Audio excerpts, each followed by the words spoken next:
नमस्कार दोस्तों, इन्फ्राडोज के नए एपिसोड में आपका स्वागत है। तो चलिए शुरू करते हैं।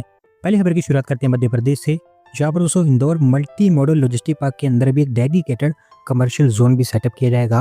और ऐसा बताया गया है कि इस पूरे प्रोजेक्ट को लेकर अभी काम स्टार्ट हो गया है। तो उससे multi modal logistic park Pithampur में बनकर तैयार होगा, जहाँ पर अभी 10% ऑफ द लैंड रिजर्व रखी गई है इस कमर्शियल जोन के लिए।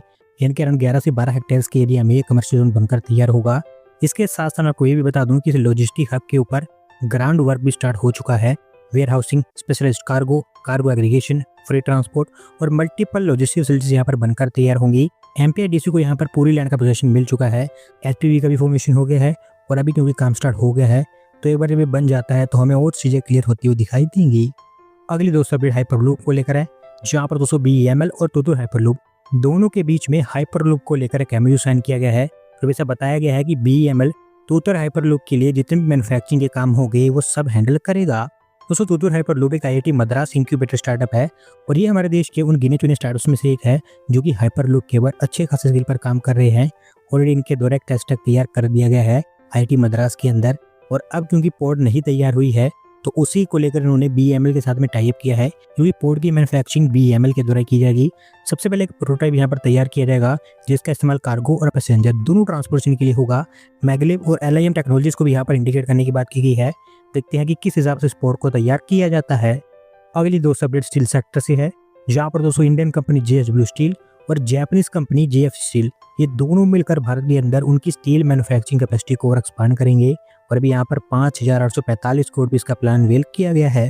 दोस्तों अगर थोड़ा सा आपको डिटेल में बताऊं तो सबसे पहले इनके द्वारा नासिक प्लांट के अंदर इनकी कैपेसिटी को 50,000 टन पर एनम से बढ़ाकर 205 टन पर एनम तक किया जाएगा। 4,300 करोड़ रुपीस की यहाँ पर इन्वेस्टमेंट होगी। इसके अलावा 1,545 करोड़ रुपीस की additional investment Vijayanagar steel plant के अंदर की जाएगी, जो कि कर्नाटका के अंदर है, जहाँ पर इसकी स्टील कैपेसिटी को 62,000 टन पर एनम से बढ़ाकर 1 लाख टन पर एनम तक किया जाएगा। ओवरऑल इस पूरे प्रोसेस के चलते थाउजेंड्स ऑफ नई जॉब्स यहाँ पर जनरेट हो पाएंगी। अगली दोस्तों अपडेट तमिलनाडु से है, जहाँ पर दोस्तों वियतनामीज कार मेकर विनफास्ट के द्वारा तमिलनाडु में उनकी फैक्ट्री लॉन्च कर दी गई है। और यहाँ पर तमिलनाडु के सीएम के द्वारा पहली इलेक्ट्रिक कार को भी रोल आउट किया गया है। तो सभी आप जानते हैं कि विनफास्ट के द्वारा तमिलनाडु के थुथुकुडी के अंदर एक ईवी मैन्युफैक्चरिंग प्लांट को सेटअप किया जा रहा था, जहाँ पर वो ईवी कार्स की मैन्युफैक्चरिंग करने वाले हैं।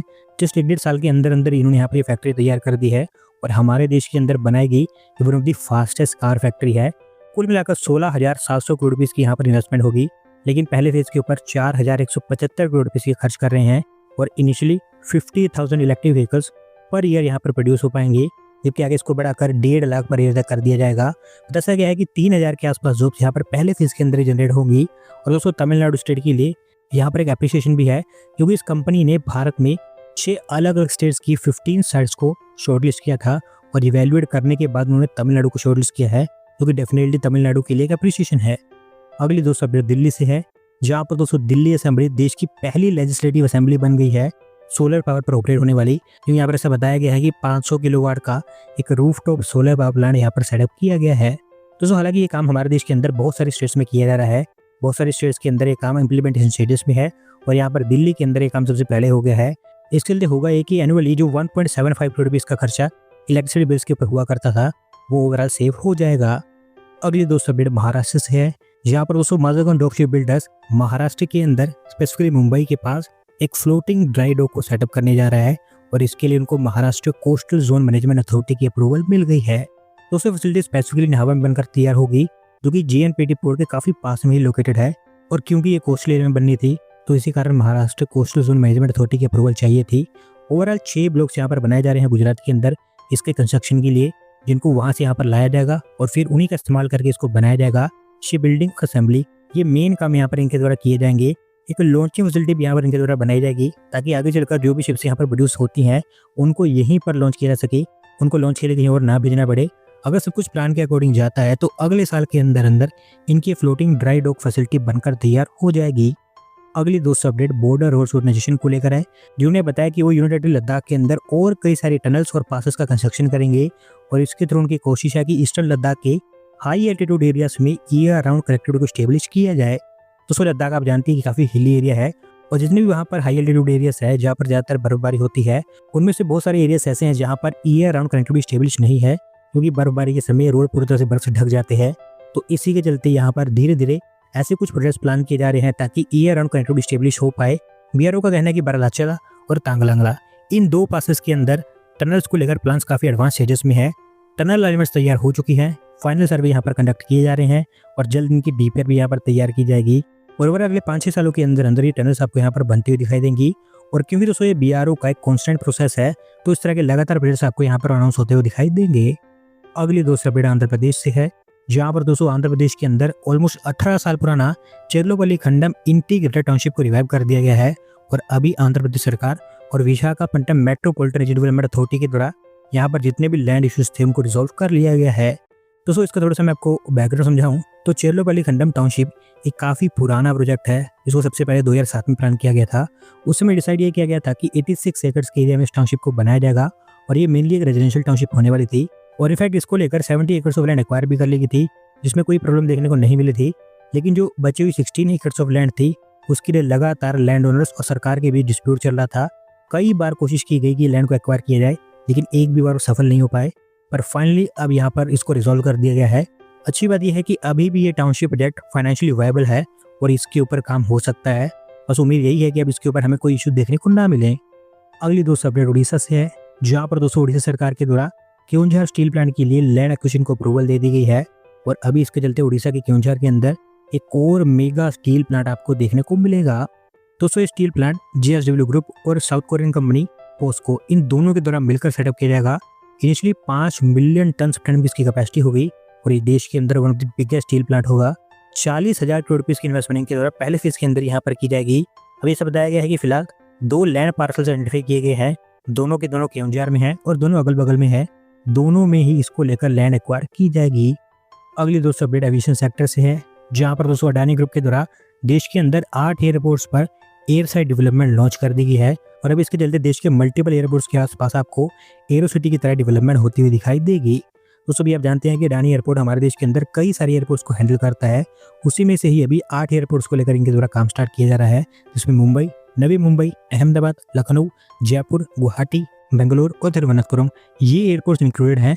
कुल मिलाकर 655 एकड़ ऑफ लैंड यहाँ पर डेवलप की जाएगी, जहाँ पर पहले फेज के अंदर सबसे पहले नवी मुंबई और मुंबई के ऊपर काम होगा और बाकी जो एयरपोर्ट्स है उनके ऊपर भी पहले फेज पर ही काम होगा। लेकिन मुंबई और नवी मुंबई के ऊपर पहले काम करने की बात की गई है। Hotels, retail, convention centres, offices, F&B outlets और एंटरटेनमेंट फैसिलिटीज यहाँ पर बनकर तैयार होंगी। दूसरे और तीसरे फेज के अंदर इन सभी एयरपोर्ट्स पर रेंटल और रिटेल डेवलपमेंट का काम किया जाएगा। अगली दोस्तों अपडेट सोलर पावर को लेकर है, जहाँ पर दोस्तों सोलर पावर के अंदर भारत लगातार ग्रो करता जा रहा है और ऐसा बताया गया है कि जापान को ओवरटेक करते हुए पूरी दुनिया में हम 3rd largest solar power producer बन गए हैं। दोस्तों बेसिकली डेटा रिसेंटली हमारे सामने निकल कर आया है, जो कि इंटरनेशनल रिन्यूएबल एनर्जी एजेंसी के द्वारा बनाया गया था और वहीं पर यह बताया गया है कि कौन कौन सी कंट्री में अभी कितनी सोलर पावर जनरेट की जा रही है। और इसमें से बताया गया है कि भारत की अभी जो ओवरऑल सोलर पावर कैपेसिटी है, जिसमें इंस्टॉल कैपेसिटी में बात कर रहा हूँ, वो 108 गीगावाट पर स्टैंड करती है, जबकि जापान की 96 गीगावाट पर स्टैंड करती है। और यही मेन रीजन है कि हमने जापान को ओवरटेक कर दिया है। और मैं आपको बता दूं कि पिछली बार जब इन्होंने रिपोर्ट रिलीज की थी तो वहाँ पर भारत जापान से काफ़ी पीछे था। चाइना हर लिस्ट की तरह यहाँ पर भी पहले नंबर पर है और वो पूरी दुनिया से काफ़ी आगे है, क्योंकि 500 गीगावाट से ऊपर सोलर कैपेसिटी अभी उनके देश में ऑपरेशनल है। दूसरे नंबर पर 139 गीगावाट की कैपेसिटी के साथ यूएस आता है और ओवरऑल हम इसको भी जल्दी ओवरटेक कर देंगे। आज की दोस्तों आखिरी अपडेट हमारी रेलवेज की तरफ से है, जहाँ पर दोस्तों वेस्टर्न रेलवेज के द्वारा पातालपानी कालाकुंड रेल लाइन के ऊपर रेल सर्विस दोबारा से स्टार्ट कर दी गई है और भी यहाँ पर आपको रेगुलर बेसिस पर ट्रेन ऑपरेट होती हुई दिखाई देंगी। दोस्तों बेसिकली ये रेल लाइन को भी एक हेरिटेज रेल लाइन के रूप में ऑपरेट किया जाता है हमारे रेलवेज के द्वारा, जैसे कि माथेरान और कालका रेलवे है। और ये करना हमारे रेलवेज के लिए आखिरी ऑप्शन था, क्योंकि डिफिकल्ट टेरेन के चलते इस रेल लाइन को मीटर गेज से ब्रॉड गेज में कन्वर्ट नहीं किया जा सकता है। तो रेलवेज ने 2018 में डिसाइड किया कि इसको एक हेरिटेज ट्रेन के रूप में चलाया जाए और अभी तक इसके ऊपर अच्छी खासी सर्विस ऑपरेट हो रही थी। 9.5 किलोमीटर की ये रेल लाइन है, पर क्योंकि पिछले कुछ समय के अंदर यहाँ पर टूरिस्ट फुटफॉल का डिक्लाइन देखने को मिला था, तो इसी कारण इन रेल सर्विस को रोक दिया गया था टेम्परेरी बेसिस पर अब दोबारा से स्टार्ट कर दिया गया है। डेली 2 सर्विस यहाँ पर ऑपरेट की जाएंगी।